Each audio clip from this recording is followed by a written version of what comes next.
Some people remember their first heartbreak, their first car, their first real kiss. Me?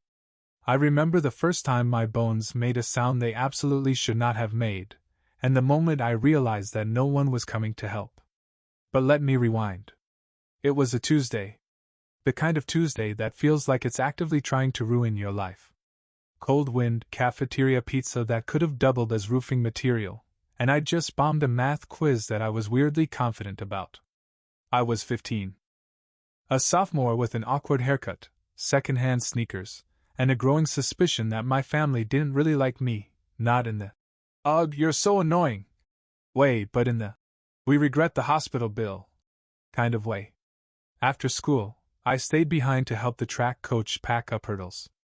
Not because I was on the team, I wasn't fast, or coordinated, or even invited, but because I needed extra credit in gym or I'd failed the semester. Coach Thompson had the warmth of a DMV clerk and the motivational style of a car alarm. He muttered something like, "Just stack him right," then pieced out to his truck while I was still dragging metal bars across the field alone. That's when a couple guys, real jocks, the kind who were born with jawlines and protein powder in their DNA, shouted from the bleachers. "Yo, Eli, bet you can't clear the drainage ditch!" I should have ignored them. I should have laughed it off.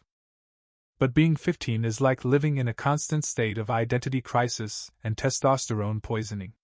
So, obviously, I backed up, sprinted full speed, and launched myself at the shallow cement trench behind the gym. Spoiler: I did not clear it. My right foot caught the edge. My body twisted. And I landed arm first with the elegance of a sack of potatoes tossed from a moving truck. There was a snap. Not a metaphorical snap. A literal, gut-churning, cartoonishly loud snap. My vision blurred. I tasted metal. My fingers curled against my will like they were trying to do the wave, but individually. I lay there for a second, staring at the gray sky, waiting for something, a teacher, a friend, divine intervention, even a squirrel with a cell phone. Nothing. The jocks? They laughed. Then bailed. So I pulled out my cracked flip phone, hands shaking, thumb covered in dirt and regret. I had one bar. Just one. I dialed home. 3 rings. 4. Then my dad's voice. "Yeah? Dad?" I wheezed. "I think I broke my arm. I'm behind the gym." A pause. A sigh. "You'll manage." That was it. Not "I'm on my way." Not "Are you hurt?" Just those 2 words. Then a click. I stared at the phone like it might apologize on his behalf. It didn't. So I managed. I wrapped my hoodie around my arm, holding it like a broken wing. My legs felt like jelly, but I stood. And I walked. 5 miles. In silence. The roads blurred. Every bump in the sidewalk was a personal attack. I was limping, swaying, muttering curse words I didn't even know I knew. My arm throbbed with the steady rhythm of betrayal. By the time I got home, my dad was watching golf. My mom was scrolling through Facebook on her ancient phone that made a wheezing noise every time she opened Messenger. She looked up for half a second. "Why are you walking like that?" "I think it's broken," I said, trying not to sound as destroyed as I felt. She squinted. "Don't be dramatic." No one checked. No one touched my arm. No one even asked me what happened.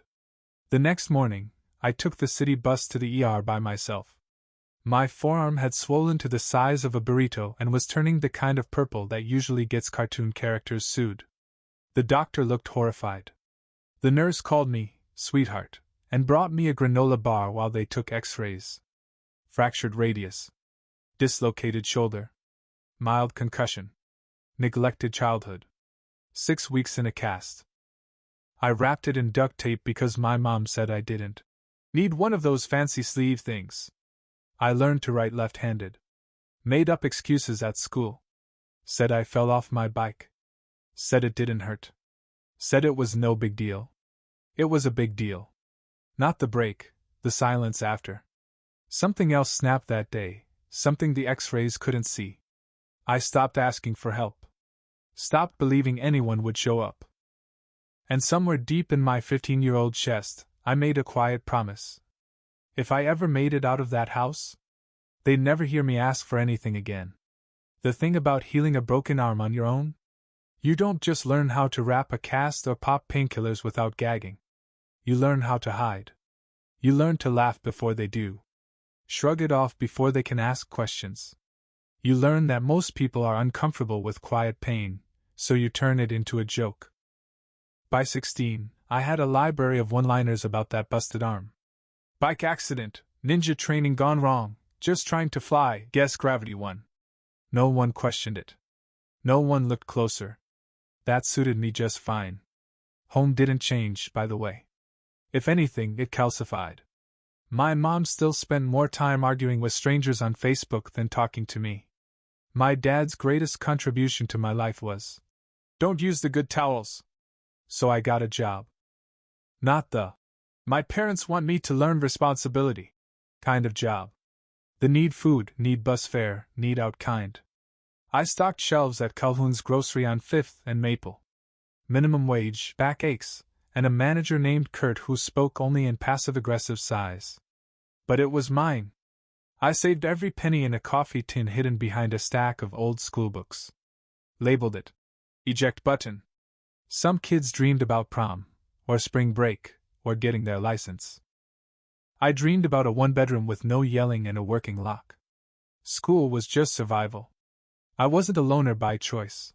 It's just hard to make friends when your default facial expression is, "Please don't ask about my home life."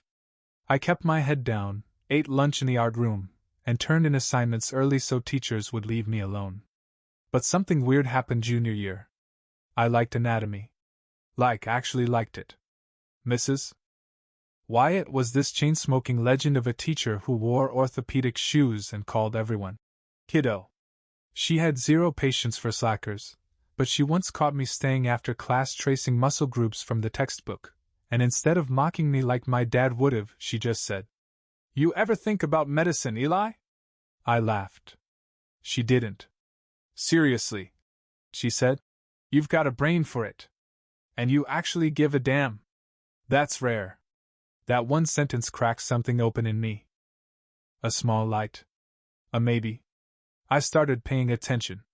Not just to her, but to what I liked. I volunteered for lab setups. Took home extra worksheets. Checked out anatomy books from the library and read them like they were survival manuals, which, in a way, they were. Senior year, I applied to 3 colleges. In secret. I knew my parents wouldn't help. They'd barely helped with dinner. But I figured, maybe. Community college was the goal. Tuition was low, and I could keep working. I didn't dream of white coats or prestige. I just wanted a seat at the table. A future that didn't smell like spilled beer and broken promises. The acceptance letter came in the mail one rainy Thursday. I didn't even know it had arrived. My mom had dropped the whole mail stack in the corner like usual, unopened bills, junk flyers, and buried in the middle, a thin envelope with my name on it. I pulled it out with shaky fingers, heart already preparing for a no. But it wasn't. I opened it in the back of the store, surrounded by pallets of canned corn. The paper was thin and cheap, the ink slightly smudged. But it said yes. Yes. I sat on a crate of instant noodles and just stared at it. Read it twice. Then again. For 5 whole minutes I didn't think about money, or rides, or what I didn't have. Just the fact that someone said yes. I didn't tell my parents. Not yet. Not because I wanted to be dramatic, but because I needed a minute where the dream could live without being crushed. That night at dinner, they barely spoke to me. My dad complained about the neighbor's dog. My mom was on her 3rd Facebook post about someone named Janet stealing her recipe. I almost said it. I had the sentence in my throat. I got into college. But then my dad muttered, "You better not be planning to coast through life, Eli. The world doesn't hand you anything." I swallowed the words like a bitter pill. And maybe, just maybe, I was waiting to see if they'd ask me something, anything. Spoiler, they didn't. When you grow up in a house where emotions are either mocked, ignored, or tossed aside like expired milk, it messes with your sense of milestones. There was no, "We're proud of you." No, "You'll do great things." Just, "How are you gonna pay for it?" That was my dad's exact response when I finally told them I got into community college. I had waited a week. Hoped for the right mood. Waited until my mom wasn't yelling at someone over the phone and my dad wasn't glued to the Golf Channel. I sat across from them with the letter clutched in my hand like it might vanish if I let go. "Got accepted," I said, trying to sound casual. "Start in August." My mom blinked. "Do they know your grades?" My dad snorted. "That's not free, you know." I didn't expect a parade. But I also didn't expect them to act like I told them I was joining a pyramid scheme. "I've been saving," I said. "I'll work full-time in the summer. I got this." They didn't ask what I was studying. Didn't ask where the campus was. Didn't ask how I felt about it. Just shook their heads and muttered something about kids these days being delusional. That was the moment I stopped hoping for anything from them, even emotionally. I don't mean that in a dramatic, YA novel way. I mean, I literally stopped expecting basic human acknowledgement. They didn't see me as a son. I was a weird tenant who didn't pay rent and interrupted their shows. So when moving day came, I didn't bother asking for help. I loaded everything I owned into 2 busted laundry baskets and 1 dented duffel bag. Took the city bus with a backpack on my lap and the duct tape bin at my feet. It was raining. Because of course it was. The dorm wasn't much, a shared room the size of a walk-in closet with squeaky twin beds, paper-thin walls, and a heater that sounded like it was clearing its throat every hour. But it was mine. Or at least not theirs. My roommate Darnell was a photography major with a nervous laugh and 3 succulents he named after Star Trek characters. He offered me half his Pop-Tarts and said, "Welcome to the rest of your life, bro." It was the first kind welcome I'd had in years. I didn't tell my parents I'd made it. Didn't send a picture. Didn't call. They didn't reach out either, not the first day, not the first week. Honestly, it was kind of a relief. Silence was easier than pretending we had something to say to each other. I worked nights at the campus library, scanning IDs and restocking printer paper. Took anatomy, biology, and human physiology. I was bad at chemistry, like cartoonishly bad, but I showed up early to every tutoring session and clawed my way through. I lived off instant noodles, old textbooks, and free granola bars from student services. But I was doing it. Slowly, painfully, and with the kind of stubbornness only a neglected kid can develop, I was becoming something. My professors noticed. One of them, Dr. Shah, pulled me aside after class one day and said, "You've got something sharp behind your eyes. You're not just trying to pass, you want to understand." I told her I wanted to go into emergency medicine. She nodded like she already knew. When my first semester ended, I had a 3.8 GPA. I printed out the grade sheet and taped it to the wall above my desk. Not to brag, no one ever came by, just to remind myself it was real. Sometimes I'd look at it after a long shift and just whisper, "I'm not crazy." Because that's the thing, right? When people treat you like you're lazy, or useless, or overdramatic for long enough, you start to believe it. But now, I had proof. Tangible, ink on paper proof that I could do something more. And not once did I pick up the phone to share it with them. Because by then, I knew something I hadn't before. Their silence was permanent. And I wasn't going to beg them to break it. My second year of college was the first time I held a scalpel. It was in a clinical lab, real cadaver work.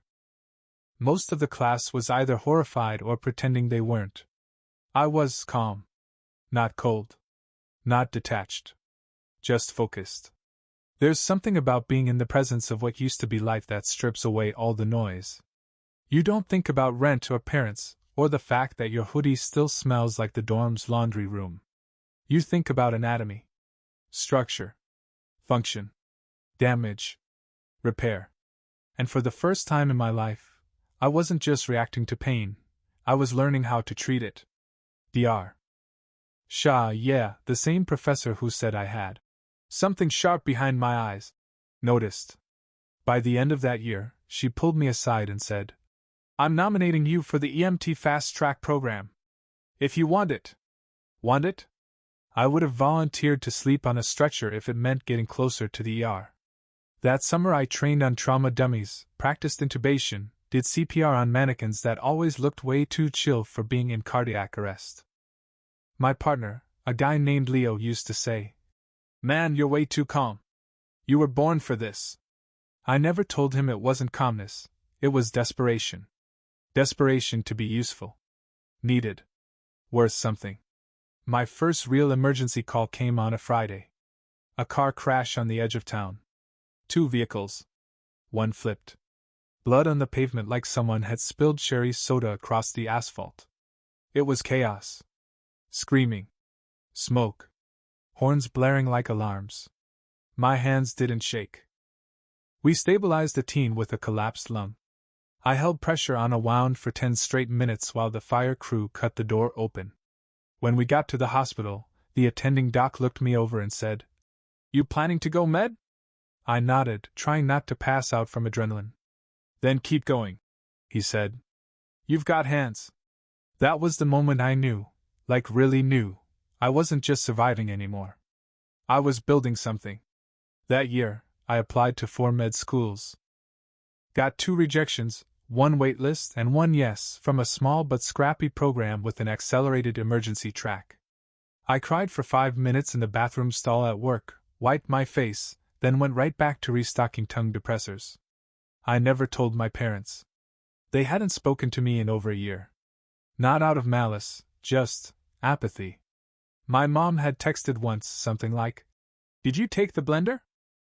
Months later, my dad sent a group message to the whole family about some cousin's wedding.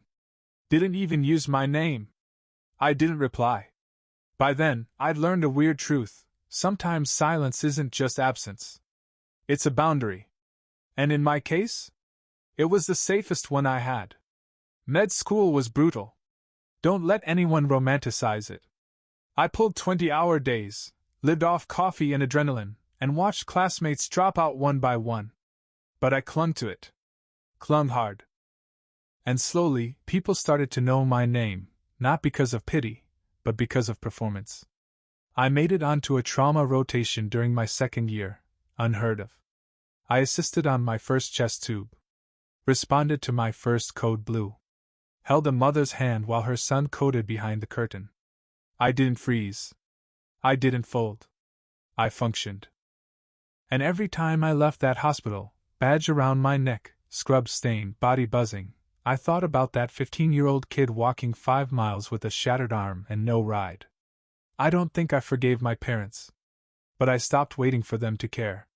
By the time med school ended, my classmates were burnt toast. Charred, crispy, and barely able to blink without caffeine. I was too, but there was something else burning inside me. Not bitterness. Not revenge. Just clarity. I ranked trauma surgery as my number 1 for residency. Everyone told me it was brutal. Longest hours, worst cases, least sleep. Perfect. I was used to all of that already. When the match letter arrived, I didn't open it right away. I took it to the roof of the hospital where I worked nights. Sat with my knees pulled up and my badge still around my neck. It was 6:12 a.m. The sun was rising. Birds were chirping like they didn't care about my future one bit. I opened it. Matched. Level 1 Trauma Center. Full rotation. My top choice. I didn't scream. Didn't cry. Didn't even fist pump. I just whispered, "I'm still here." Because honestly, that was the victory. Not med school. Not the program. Me. Still standing.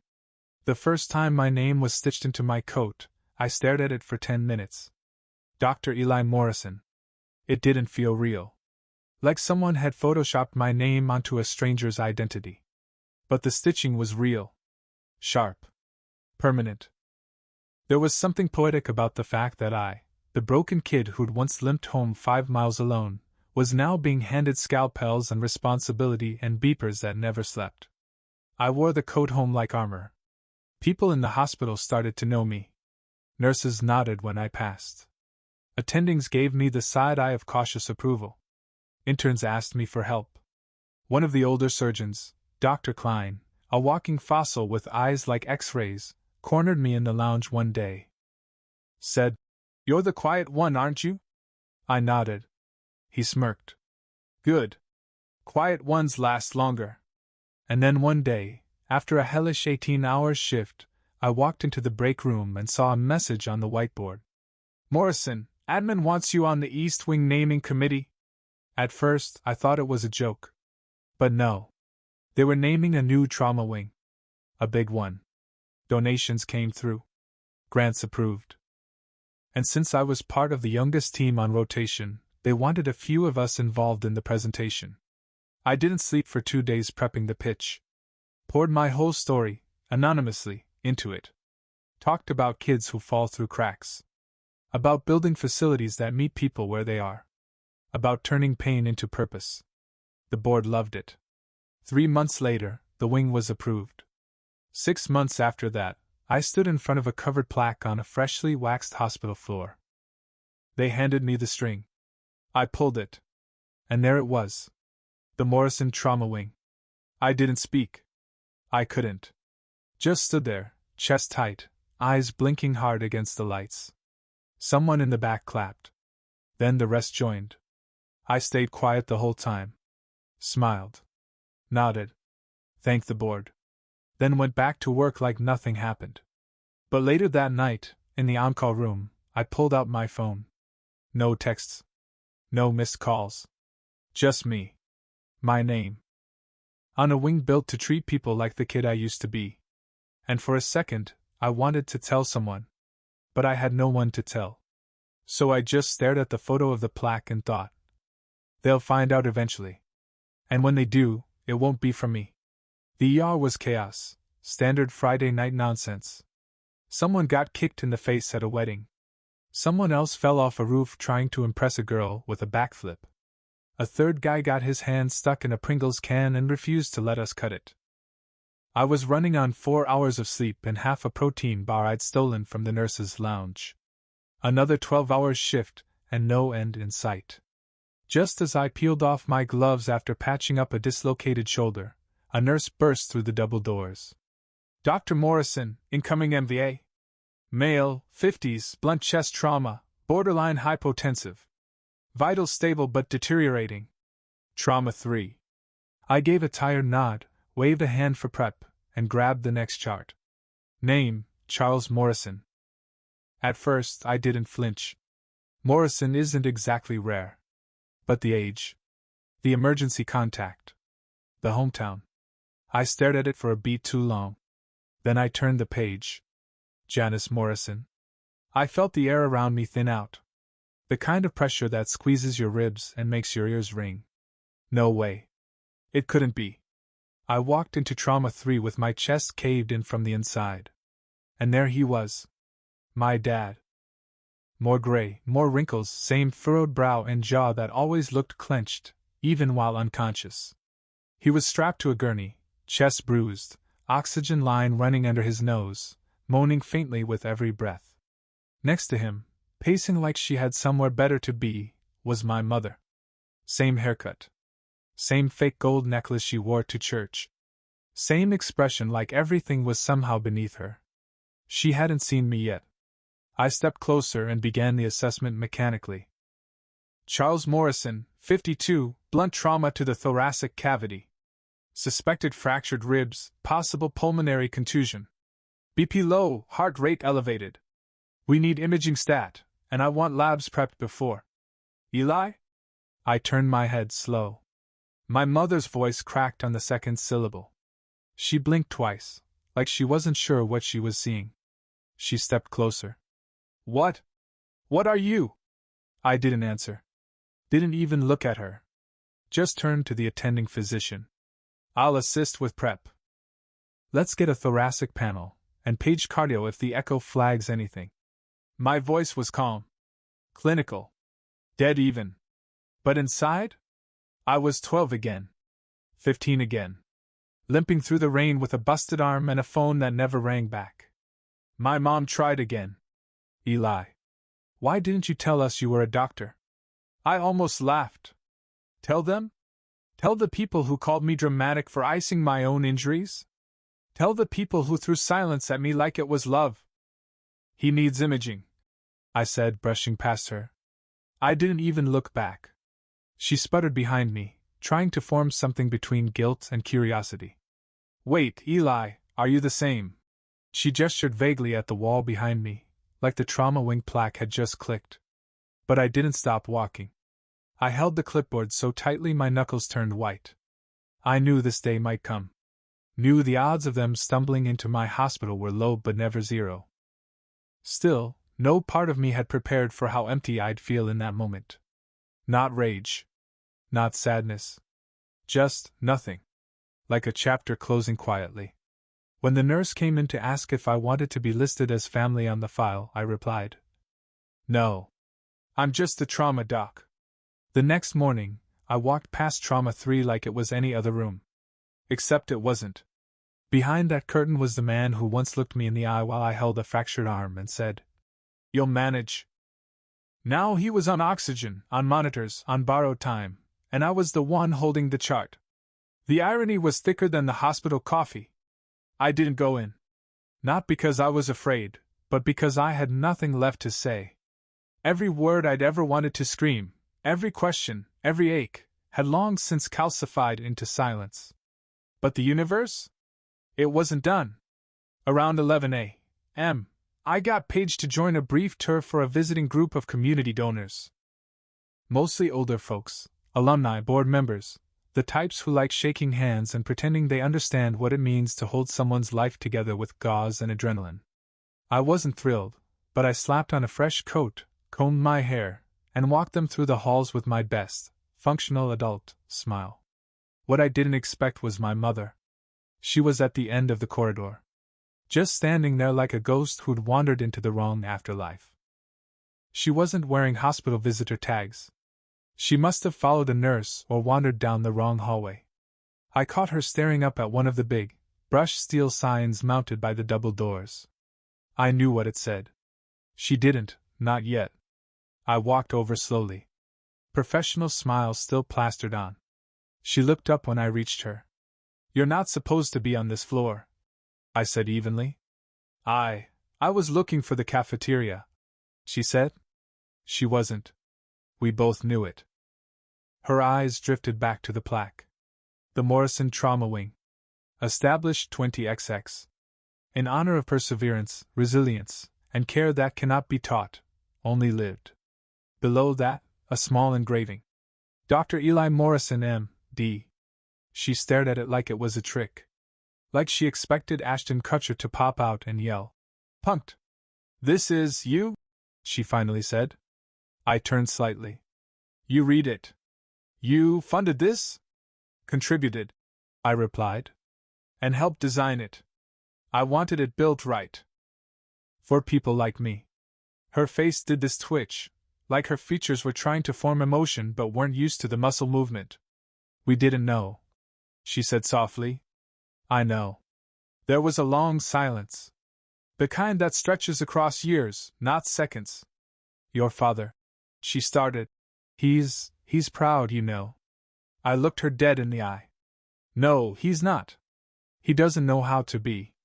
She blinked, as if slapped by honesty for the first time in decades. "And you," I added, voice still calm. "You had 100 chances. 100 missed birthdays. 100 ignored texts. You knew where I was." She swallowed.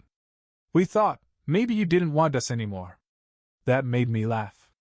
A dry, almost bitter laugh. "You left long before I ever could." I didn't raise my voice. I didn't cry. I didn't rage. That was the part that surprised me most. I thought I'd feel something powerful, triumphant maybe. Or vindicated. But instead, I just felt done. Like this conversation was the last page in a chapter one hadn't realized was still open. "I have a shift," I said, stepping past her. "Eli, wait." I paused but didn't turn. "We want to fix this." I finally turned halfway back, eyes scanning hers, the same eyes that once looked past me like I was a smudge on a window. "You want to fix it," I said.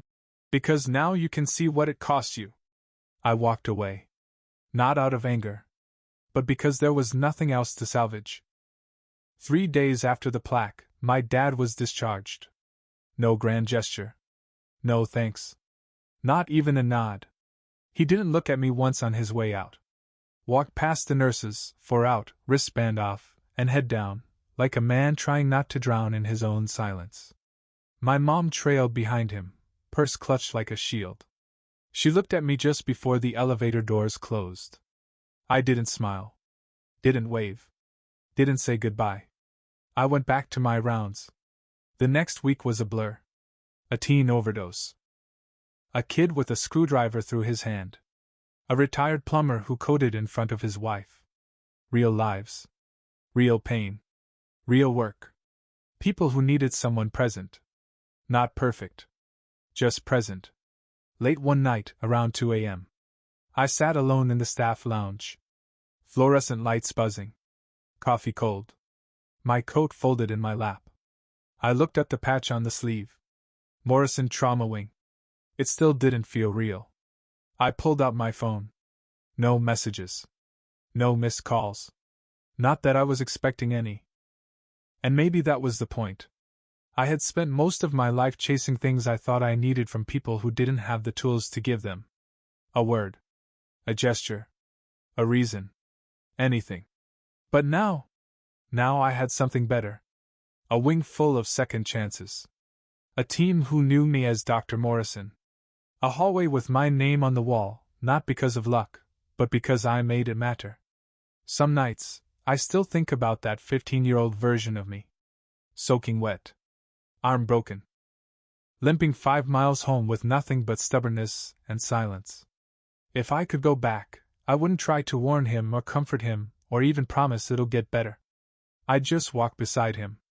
Quietly. Let him know someone would eventually care enough to show up. Even if someone had to be himself.